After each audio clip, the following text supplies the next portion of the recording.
Assalamualaikum warahmatullahi wabarakatuh. Om Swastiastu teman-teman. Kali ini kita akan coba sharing mengenai bagaimana teknik handling pada senapan-senapan teman-teman. Banyak kasus di Indonesia, banyak pemula yang masih keliru dengan bagaimana cara memegang senapan dengan baik dan benar.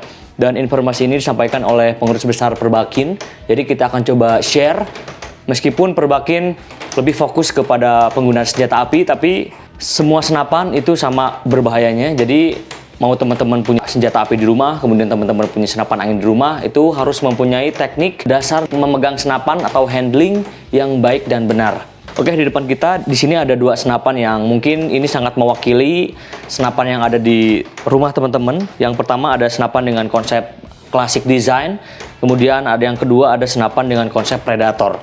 Dua senapan ini mungkin teman-teman ada yang memiliki di rumah, tapi kita akan coba sharing. Saya tidak akan menggurui, tapi kita akan coba sharing, berbagi apa yang aku ketahui. Dan mungkin kalau misalkan ada pembahasan atau pernyataan yang memang tidak sesuai dengan pemahaman teman-teman, teman-teman bisa lampirkan di kolom komentar. Kita akan coba mulai. Yang pertama, kita akan coba mulai dari senapan predator. Senapan ini mungkin senapan yang tidak asing di kalangan dari Indonesia karena senapan ini sangat banyak sekali digunakan. Bejad Clan VR1, senapan generasi pertama Predator Bejad Clan dari Wild Hunter. Kita akan coba memperlihatkan bagaimana cara memegang senapan dari mulai dia tersimpan seperti ini hingga kita nanti membawa senapan ini di dalam hutan seperti itu. Senapan ini memang pada dasarnya sama, samanya mau Predator, mau classic design, mau bocap, mau gejluk, mau uklik, semuanya sama. Jadi senapan-senapan tersebut itu harus diperlakukan dengan sangat baik. Jadi kedua senapan di depan ini nggak bisa sembarangan dipegang oleh teman-teman yang belum tahu atau belum paham cara menggunakannya. Yang pertama, untuk kita bisa memegang senapan ini, yang pertama harus diperhatikan adalah posisi ujung laras. Jadi ketika kita mengambil senapan, posisi laras itu harus senantiasa berada ke bagian atas atau vertikal. Tujuannya apa? Tujuannya adalah untuk memastikan bahwa ketika kita ada sebuah kelalaian atau teledor menggunakan senapan, terloading sebuah peluru di dalam laras, kemudian tidak sengaja kita menembakkan senapan ini tanpa kita sadari, itu peluru otomatis akan menuju ke atas atau ke langit ya. Dan itu sangat aman.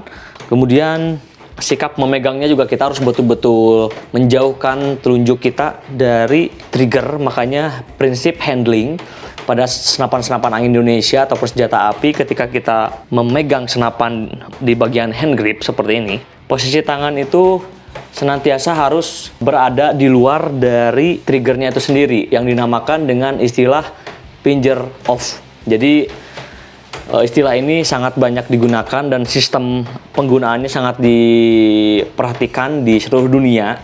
Jadi bukan hanya di Indonesia saja. Jadi sikap seperti ini tuh finger off ini sangat diberlakukan ketika teman-teman sama sekali tidak akan menembakkan senapannya. Kemudian senapan ini dalam kondisi kosong, tidak ada peluru. Meskipun teman-teman mengetahui senapan ini tidak ada pelurunya dan tidak terkokang, teman-teman tidak diperbolehkan untuk memposisikan senapan seperti ini, kemudian seperti ini, ataupun seperti ini, ataupun posisi ke bawah seperti ini. Hanya ada satu sikap yang harus kita lakukan adalah berada ke bagian atas seperti ini.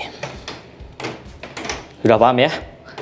Kemudian ketika teman-teman ingin membidik sebuah sasaran, ketika sasaran berada tepat di depan kita atau secara horizontal, kita harus memastikan bahwa di depan kita perkenaan peluru ketika rekoset ataupun dia terjatuh harus betul-betul jauh dari pemukiman masyarakat, jauh dari kegiatan petani. Kemudian yang lebih baik, teman-teman harus memastikan bahwa berada di depan kita itu ada sebuah dinding atau stopper ketika peluru betul-betul terjadi sebuah rekoset atau perkenaannya tidak tepat sasaran. Jadi pelurunya sudah masuk ke stopper itu sendiri. Misalkan ada target di depan kita secara horizontal, kita mulai bidik setelah kita mengetahui bahwa di seberang sana tidak ada manusia, tidak ada kehidupan, tidak ada perumahan, dan murni di sana hutan belantara. Kemudian alangkah baiknya ketika kita udah tahu pasti bahwa di sana ada stopper untuk si peluru ketika melesat. Ketika peluru melesat dari senapan dan keluar dari ujung laras, tidak akan pernah ada satupun orang yang bisa menghentikannya. Jadi itu adalah sesuatu yang sangat berbahaya. Jadi ketika peluru keluar, kita tidak akan pernah bisa menyetop peluru itu kembali lagi ke dalam laras senapan seperti itu. Makanya ini sangat berbahaya sekali. Ketika kita ingin membidik, kita akan membidik seperti ini. Usahakan tangan pinjer off, jadi di luar dari posisi trigger, rumah trigger. Jadi posisinya di atas seperti ini. Jadi sebelum kita lihat lewat teleskop, kita pastikan dulu secara mata telanjang bahwa target kita tuh ada di posisi mana, dan kita secara otomatis akan melihat sekitar target tersebut, apakah ada kehidupan manusia atau tidak. Jadi ketika sudah pasti kita melihat targetnya, kemudian kita aplikasikan senapan untuk kita bidik menggunakan teleskop seperti ini. Posisi senapan harus betul-betul kosong dulu dari si peluru. Jadi kita off chamber dulu. Ketika kita sudah memastikan bahwa targetnya ada, setelah ini kemudian barulah kita bisa mengokang senapan untuk meloading peluru masuk ke dalam seperti ini.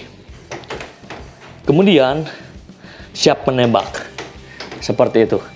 Dan apabila target yang kita sudah bidik tadi dan kita sudah meloading peluru ke dalam laras, targetnya hilang atau terbang, yang harus kita lakukan adalah yang pertama bisa dengan lock trigger. Di sini ada lock trigger, otomatis tembakan akan terkunci. Tapi aku sama sekali tidak akan pernah mempercayai lock trigger, meskipun lock trigger dibuat secara presisi dan dibuat sesempurna mungkin, tapi tidak akan pernah ada yang tahu senapan itu akan bermasalah atau tidak. Jadi aku lebih menganjurkan kepada teman-teman ketika bidikan kita batal, kita lakukan canceling pada tembakan dengan cara, mungkin teman-teman juga di senapan di rumah ada alat cancel di bagian samping kiri, itu untuk meng-cancel. Kita cukup cancelkan saja seperti ini, dan ini tidak akan pernah bisa meledak. Tapi harus diingat bahwa ketika teman-teman meng-cancel, itu jangan sekali-kali teman-teman mengokang kembali pada bagian side lever sebelah kanan. Jadi kebanyakan kalau misalkan teman-teman menggunakan senapan dengan sistem magazine, ketika kita meng-cancel tembakan tadi sudah selesai, kemudian kita kokang dari side lever, itu otomatis peluru akan masuk atau terinstall 2 biji, dan biasanya ada yang bisa keluar ditembakkan, ataupun ada yang tidak bisa dikeluarkan, dan kita harus mengeluarkan peluru itu dengan menggunakan besi biasanya. Nah, ketika bidikan ada lagi, misalkan masih dalam posisi horizontal, rata di depan kita coba monitoring lagi. Setelah ada, kemudian kita kokangkan kembali menggunakan single shot seperti ini, baru senapan siap untuk ditembakkan. Seperti itu. Itu adalah salah satu teknik memegang senapan dan handling yang harus betul-betul teman-teman perhatikan. Dan ini jangan sampai teledor, meskipun misalkan teman-teman berburu sendiri dan teman-teman ingin memposisikan senapan ke bagian bawah. Ini berbahaya luar biasa. Kenapa? Karena ketika senapan diposisikan ke bagian bawah, akan sangat besar kemungkinan ketika ada human error atau senapan error, peluru akan menembak ke bagian kaki kita sendiri, dan itu sangat disayangkan sekali, yang dimana senapan ini atau kegiatan outdoor berburu ini bisa membuat kita lebih happy, malah membuat kita lebih susah. Kemudian kita akan coba aplikasikan di senapan klasik. Sama halnya dengan tadi kita menggunakan senapan predator, bahwa sikap handling atau memegang senapan juga sama. Kita ambil senapan seperti ini, kemudian posisikan ujung laras ke bagian atas, agar ketika senapan ini ditembakkan, ketika senapan ini mengalami error, terjadi nembak ke bagian atas, peluru tidak akan membahayakan teman-teman dan sekitar teman-teman ya. Jadi ketika kita juga ingin membidik atau jalan-jalan, kita posisinya harus memang betul-betul seperti ini. Nah, ini udah yang paling aman banget. Jadi ini yang banyak sekali teman-teman sosialisasikan, bagaimana teknik handling atau teknik mengendalikan senapan angin.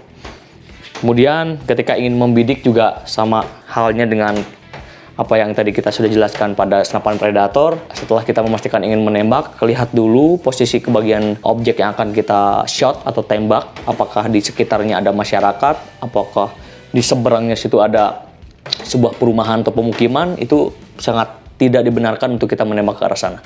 Jadi pastikan dulu sudah aman, sudah ada stopper, targetnya sudah terlihat, baru kita posisikan senapan seperti ini. Dan tangan pun tetap finger off. Jadi untuk memastikan bahwa senapan yang teman-teman gunakan dan pakai itu aman. Setelah kita bidik seperti ini, setelah target yang terlihat, baru kita kokang, masukkan lagi. Setelah itu kita bidik dengan seksama.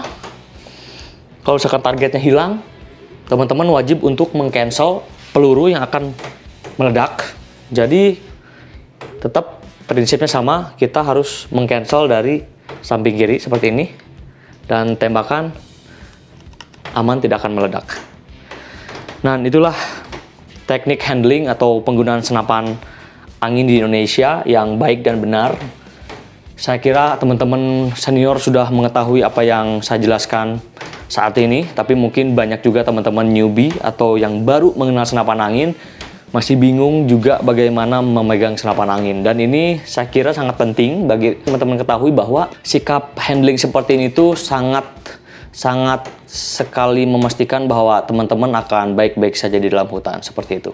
Sekian dari penjelasan teknik handling kali ini. Mungkin apabila ada teman-teman yang ingin mempertanyakan bagaimana detail dari apa yang kita jelaskan, teman-teman bisa lampirkan di kolom komentar atau WhatsApp di 0895 3328 03375. Saya Cipto Hermanto undur diri, not wild, not hunter. Boom!